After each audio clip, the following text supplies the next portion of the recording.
This is easily the most comprehensive Turo insurance masterclass on YouTube. From start to finish, I have mapped out the entire protection ecosystem that revolves around this business, not just which plan to go with, not just the deductibles that you want to choose.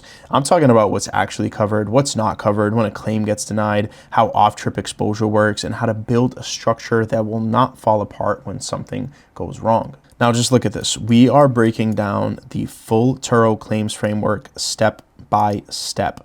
Pre-trip documentation, post-trip documentation, the different protection plans, direct resolution versus Turo managed claims, the different coverages that you can get, off-trip insurance. I mean, guys, we are diving deep, and this right here is going to be the most important part, the claims framework. I'm going to go through that from A to Z, and obviously stay to the end because I'm going to show you guys exactly how you can implement this into your own processes. Now, if you're new here, my name is Arthur. I have been a Turo host since 2020.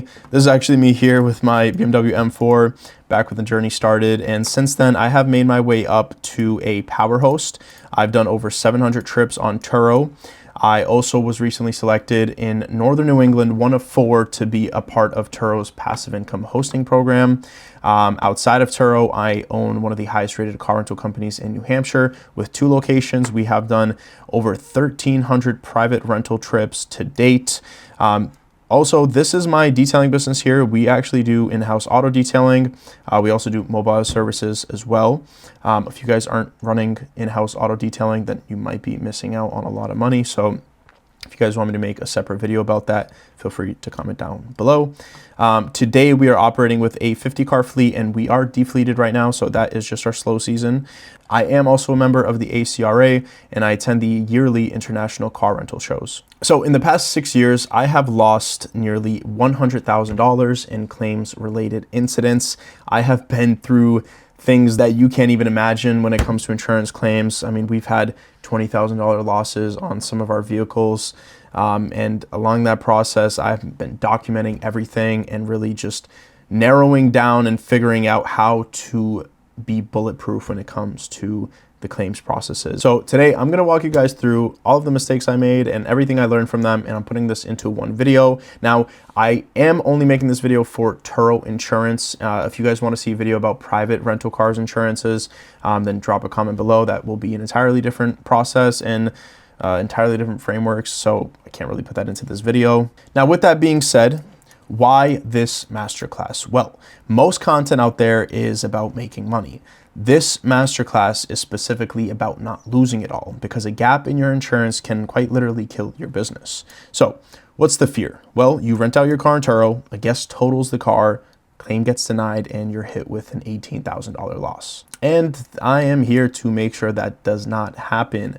So by the end of this masterclass, you will understand exactly how to choose the right Turo plan, what's actually covered and not covered, how to handle off-trip insurance, my step-by-step Turo claims framework, and how to actually implement all of this into your business model today. So let's dive right into it. So we're gonna go ahead and get started with the Turo landscape. So I put together 3 different time periods for when your car exists in this business model, and each of them are gonna have completely different insurance situations. So make sure you guys follow along and pay attention closely here, because before you pick your plan, you wanna understand the landscape as a whole. So first off, we have on trip. Now, this is when you are going to be covered. So if something happens and the vehicle is on an active trip, that is where Turo's insurance comes into play and you're safe. Now, next we have off trip. This is going to be the gap. This is anytime your vehicle's parked, anytime your vehicle's in for cleaning, mechanic work, for delivery.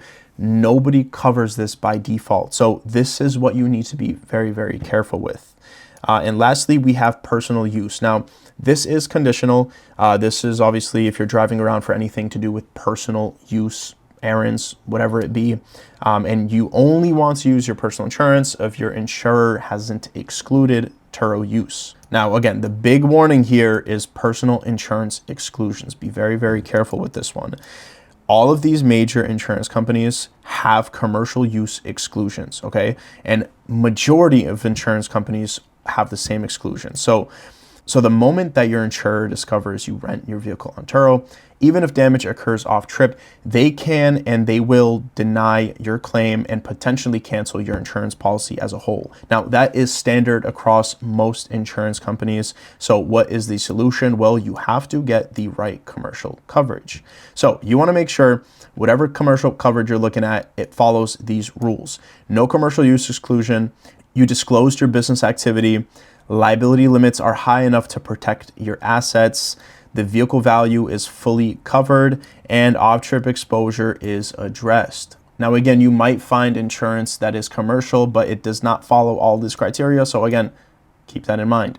The rental business is different than other businesses. So now that you guys have an understanding there for the Turo landscape, we're gonna go ahead and jump into deciding your protection plan, and I'm gonna give you guys the full decision framework here. So as most of you know, Turo recently, this past January, simplified their hosting plans from 5 down to 3. So I'm gonna walk you guys through exactly what this means for your business. So first up, we have the Max Earn. This is the riskier, I guess you can call it, plan. You have the highest take home. So this is perfect for anybody who is really planning on scaling aggressively. So in the event of an accident happening, you will be hit with a $2,750 deductible. So this plan is a little more risky, but again, you only give away 10% of your earnings. So we'll walk through and see if that makes sense for you or not. Next up, we have the balanced plan. This is going to be an 80% host take. Now, this is going to have a $1,500 deductible. So again, in the event of a claim, if you can't resolve directly with a guest, you'll have to suck it up and pay this. Unless you do have a close relationship with a local body shop, they'll help you recoup that deductible however they can. Lastly, we have the Max Protect plan. This is going to be a 70% host take. So you are going to give away 30% of your earnings, but in return, you only have a $250 deductible. So this, again, you're losing a lot of money, but if you do the math, this might be safe. So let's go ahead and walk through this a little bit here. And before we jump into the framework to decide what exactly will be best for you, there's one thing that is important. So Turo also recently updated their policies, and they are actually favoring guests who book further out in advance.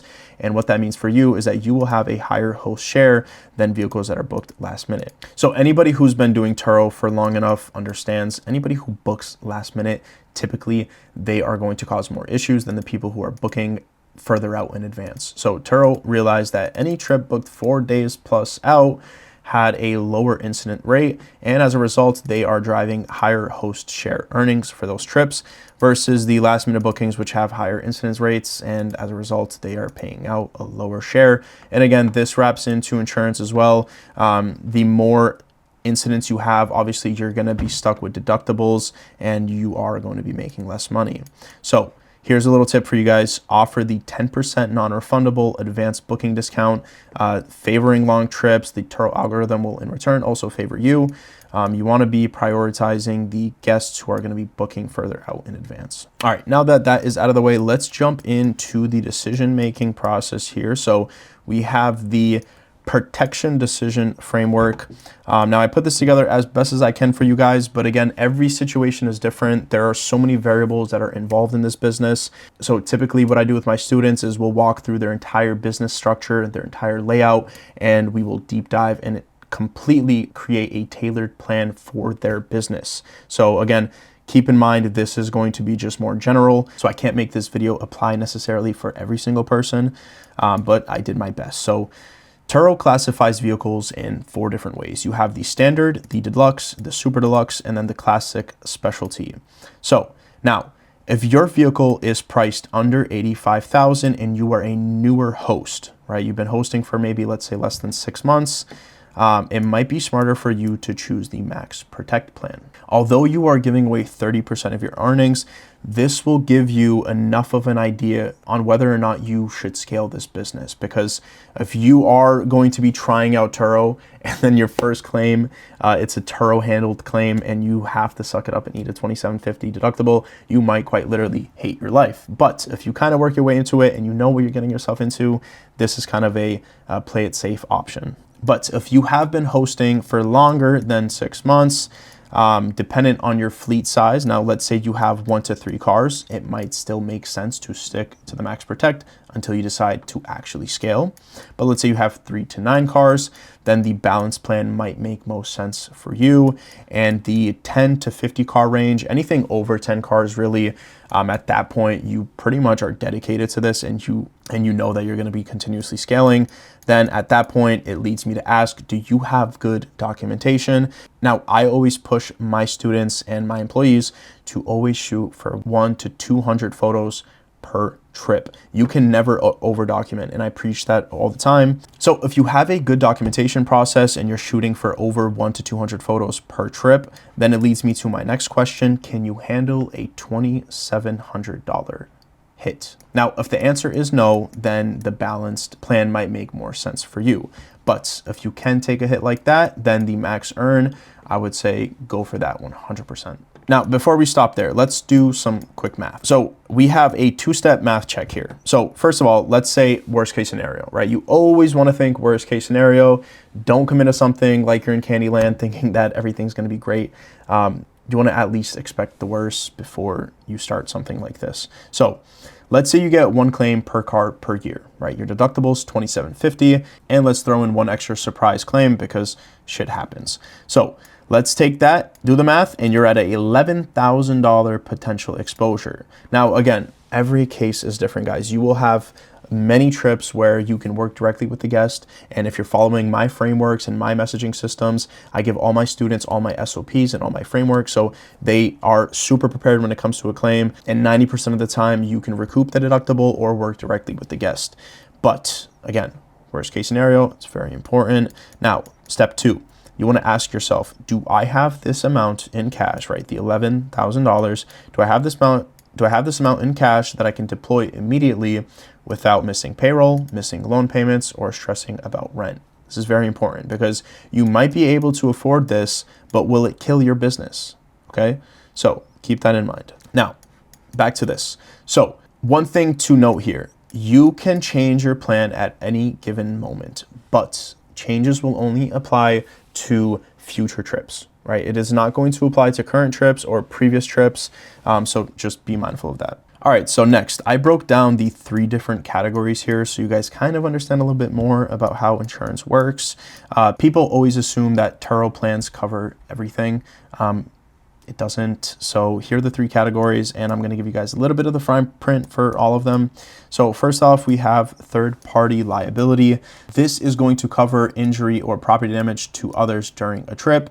Typically, it's up to $750,000 per trip, but if you're in New York, it's up to 1.25 mil. This is going to be backed by a real insurance policy through Travelers. Again, this is just Turo's. But it does not cover damage to your actual vehicle. And this is something that stays consistent across all the plans we're going to discuss because, again, this is liability. Now, next we have physical damage. So this is anything that happens to the actual vehicle. This is not necessarily insurance that you're getting. This is more so a contractual reimbursement from Turo. And it's going to cover anything like collision, theft, vandalism, acts of nature, and you are going to get hit with the deductible according to the plan that you select, and that is now updated to $250, $1,500, and $2,750. Now, Turo will reimburse up to the ACV, which is the actual cash value of your vehicle, or a maximum of $200,000. And again, be mindful, they have a strict policy, 24 hours pre and post trip photo requirement. So make sure you or your team are always doing photos within that time span, and be mindful that Turo uses metadata. So if you do pictures 48 hours before and you think you can get away with uploading them to a trip, then you might get screwed because, again, metadata is going to tell them exactly when the photo was taken. Now, again, according to the plan changes here now, Turo no longer offers coverage for wear and tear. Previously, they offered it on the 60 plan, as well as loss of hosting income and a replacement vehicle. But now they no longer offer that. So you will not get reimbursed for wear and tear, mechanical failure, diminished value, hosting income, nor replacement vehicles. And again, the deductible is going to change depending on which plan you select. So next we have uninsured or underinsured motorist. Now this is included where required by state law, and the coverage is going to be the statutory minimums. It's going to be the smallest amount that the state forces them to carry, nothing extra. And this is going to protect guests and passengers from bodily injury caused by uninsured drivers, hit and run drivers, drivers whose limits are exhausted, and insolvent insurers. And this only applies during the booked trip. And again, it's going to vary by state. So now that you guys have a little bit of an understanding here for the different categories that are involved in the Turo insurance process, this is going to be a very important topic here. So off-trip insurance. Now, this is the section that most hosts skip, right? Off-trip insurance coverage is for your car when it is not being rented. And I'm going to go over 3 ways that you guys can handle it. So what is the critical gap? Well, Turo's protection plan has 0 coverage for off-trip. So you are going to be on your own for anything to do with overnight vandalizations, vehicles being stolen between rentals, damage driving to car washes or maintenance or stuff like that. You guys kind of get the gist there. So what are your options? And again, keep in mind, guys, this is going to be for Turo insurance only. If you guys want a video for private rentals, drop a comment down below. So first of all, we have Tint. Now, Tint recently partnered with Turo. It's an official partnership between both companies. They partnered, I believe, about a little bit over a year ago now, and I have heard only good things about Tint, to be honest. I would say they're probably one of the most trusted ones when it comes to Turo insurance. Now, there are some requirements. Tint does require you to have 3 or more vehicles, so if you're just starting out with 1 or 2 vehicles, then the other ones might be the best choice for you. Now, Tint does have a pretty strict policy when it comes to allowed use, and they require that all use of the vehicle is business-related driving only. So essentially, you can only really drive the vehicle when you're taking it to maintenance or cleaning or deliveries and stuff like that. Their prices range from $56 to $89. And if I'm not mistaken, when I was quoted, I believe 56 is for liability only, and then the 89 is going to include coverage. And they do require a Tint-approved GPS tracker. Now, the good thing is they have, I believe, about 8 different trackers that they have approved. So typically all the major ones that you'll be using will be approved by them. Now, next up, we have ABI, also known as American Business Insurance. These guys have been around for a little while now. This is going to be for anybody who wants to use vehicles for both business and light personal use. ABI does allow up to 250 miles per month of personal errands, but typically you want to make sure you're just keeping it within anything business related like maintenance and cleaning and stuff like that. Now, the cost is going to be a little bit more than Tint, but essentially you're paying a little bit extra for that flexibility, and typically they're at about $111 per vehicle per month. And now ABI also does require, similar to Tint, a GPS approved tracking device. And keep in mind, the tracking devices are also how they're going to track personal use. Now, next up on the list, we have CarSmart. So I will say CarSmart, I have not heard of them before. I did research for this video, obviously, to make sure everything was accurate, and I came across them, and they advertise a rate of $20 per month. So I don't know what exactly that entails, but do your due diligence. I did a little bit of research on them. I wasn't able to find too much about other hosts discussing their experiences with this company. So definitely do your research before you make a drastic decision. They do not require any sort of GPS tracking or mileage reporting requirements, and they do allow limited personal miles depending on which plan you select. But again, similar to the others, primarily for maintenance and downtime only. And then last up, we have your personal insurance policy. So again, guys, this is very risky. There's a lot of gray area here. Almost no insurance company will allow you to do peer-to-peer rentals. So if you want to double check, you have to make sure that they explicitly permit peer-to-peer rentals. If you want to play it extra safe and you can't find anything in your policy that discusses that, and this is up to you if you want to poke a sleeping bear, but you should probably get written confirmation just confirming you can do that. This again is going to be the least reliable path, and it's really only viable for one car hosts in specific states. So now obviously I threw a few options at you guys, and you might be asking, well, how do I decide? So ask yourself this: do you only rent on Turo? If the answer is yes, then what is your fleet size?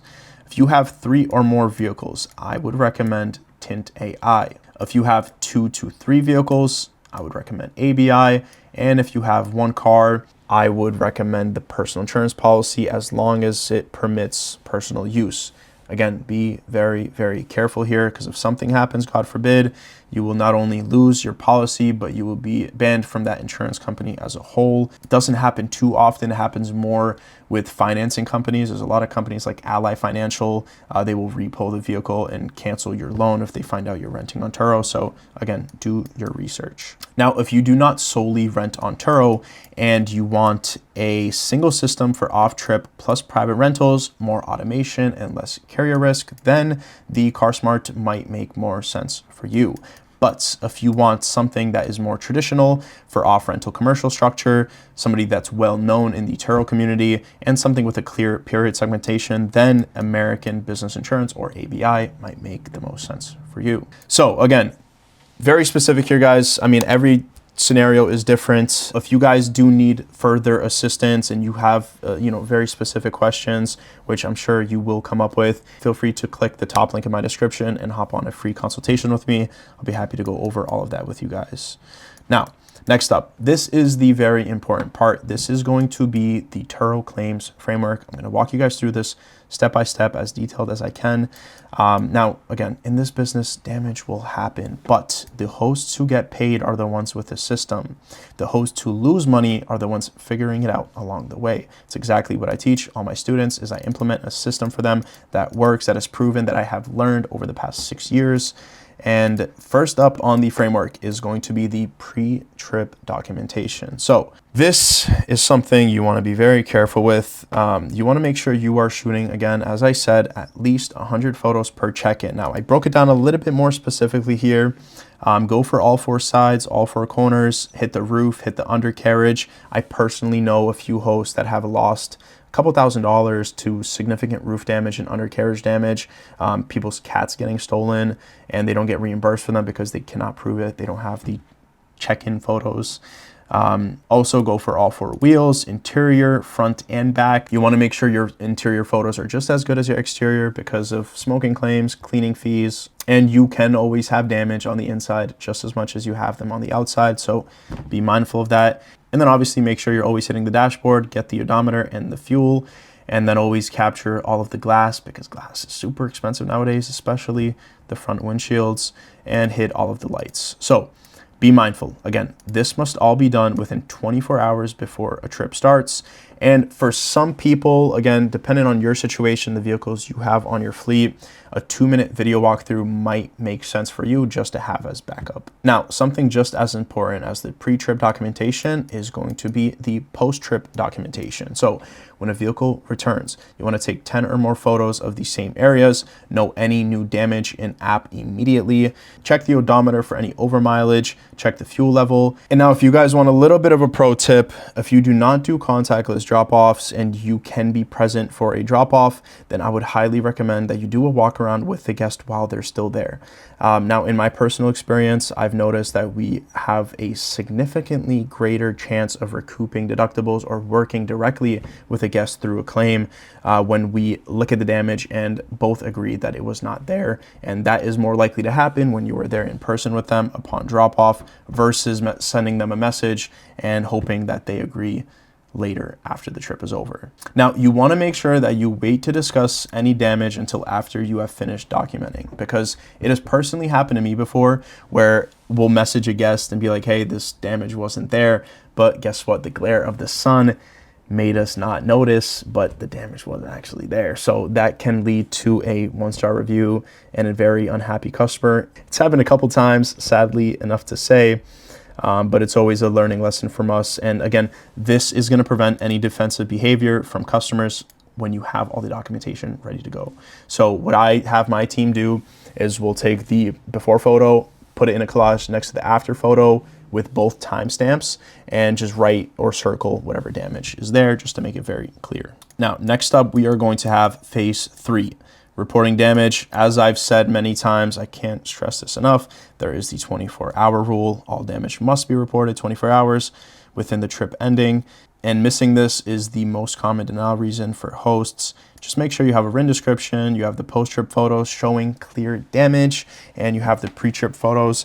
Now, a lot of times Turo will have you take a ruler or a tape measure and measure out that damage is over 3 inches. So I would just put that in there right off the bat so you can save yourself that hassle of doing it later. And when you're doing the claims process, they're gonna ask you a lot of questions like what body shop is this going to, where was the incident, who was driving. You can actually just continue through all that and only input the information that is relevant or required. Now on to phase number 4, we have the resolutions. So there are going to be 2 paths that you take when it comes to a claim happening.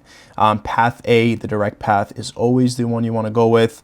When you have a proven system in place and a proven process, then having that direct resolution happen is a lot more greater than if you're just kind of going in blindly and hoping for the best. So what this means is that you will be sending the guest an invoice through the Turo dashboard. The guest can either pay, dispute, or ignore the invoice, right? And then if they do dispute or ignore it, you can go ahead and escalate to Turo. But again, now the deductible comes into play. Typically, direct is going to be the fastest process unless your guest is delaying things, but you do have up to 20 days to resolve directly before you can no longer escalate to Turo. And again, like I said, this is going to depend on their cooperation. So always try to get the path A. Now, path B, this is going to be Turo managed. So Turo is now partnered with Snapsheet. So all claims are going to go through Snapsheet. So when you escalate the claim, Snapsheet will take a hold of it. Turo will begin handling all estimates and guest communication. And then once Snapsheet has the estimate, they send the payment out to you or the body repair shop. Now, this is going to be a slower timeline. Sometimes for total losses, you'll see anything up to or even over 30 days. I have a claim right now that's been open for 4 months now, and we're still trying to recoup. So sometimes there's a little bit of delay, but you just have to be patient when it comes to this business. And what this does is it removes the host from negotiations. So you kind of don't have to worry about anything. And then it's, really you're just taking that hit with the deductible. So try to avoid this if you can, but sometimes you don't really have a choice. So I went ahead and I actually mapped out some of the most common reasons for denials when it comes to a Turo insurance claim. Now, I'm not going to read through all of these, so feel free to pause here and take a look at this. But I will highlight 2 sections here. So damage classified as wear and tear. So Turo does require damage to be over 3 inches long. So anything below that, you might be able to get reimbursement from guests, but again, be mindful you might be breaking terms of services. And in every case, if you do have an insurance claim that looks a little bit small, Turo will have you put that ruler or tape measure next to it just so they can prove that it is over 3 inches. And again, obviously you want to capture clear close-ups of all new scratches or dings. Always have, close-ups when you're doing the check-in photos. And then another important thing is try to get police reports for anything related to theft or total losses or any major claims. This is going to help you expedite the process. Okay, so now one thing here, slightly off topic, but still on the topic of claims, is smoking claims. So smoking claims essentially become like a whole different stream of revenue and income in this business. So you want to make sure you are recouping every smoking claim that you can. Obviously, you should only be going for smoking fees if there is evidence in the vehicle. Now, Turo does require obviously physical evidence. So you need ash, burns, tobacco, marijuana residue, not just odor, unfortunately. So we have had many claims denied where we'll put the ash, we'll take pictures. It's very clear that the vehicle was smoked in, but they've gotten very strict on their smoking claims in the past 6 years from my personal experience.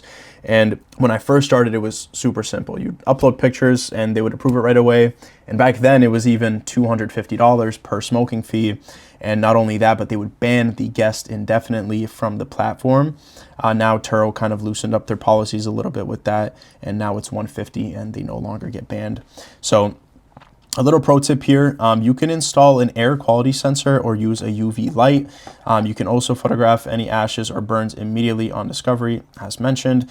Now, Bosch did come out with a device. I think there's a few of them now. I don't know yet if it's Turo approved, but it is a device that you can place in the car and it will alert you if a vehicle was smoked in, and it'll tell you exactly what was used and what substance they smoked. So again, I don't know if that will help you get the claim approved, but feel free to look into that. Now, obviously, I just gave you guys a bunch of information, and this video could have been a lot longer, but unfortunately, there are so many different variables when it comes to this business where, again, everything is very specific. So if you want a tailored approach to all this and really understand how to better implement this, then this right here is very important. So here's the reality. Just knowing what your options are does not mean you'll make the right decisions, right? I've seen plenty of Turo hosts and rental car owners who knew what they were talking about, and then they end up taking a $15,000, $20,000 hit because of a poor choice.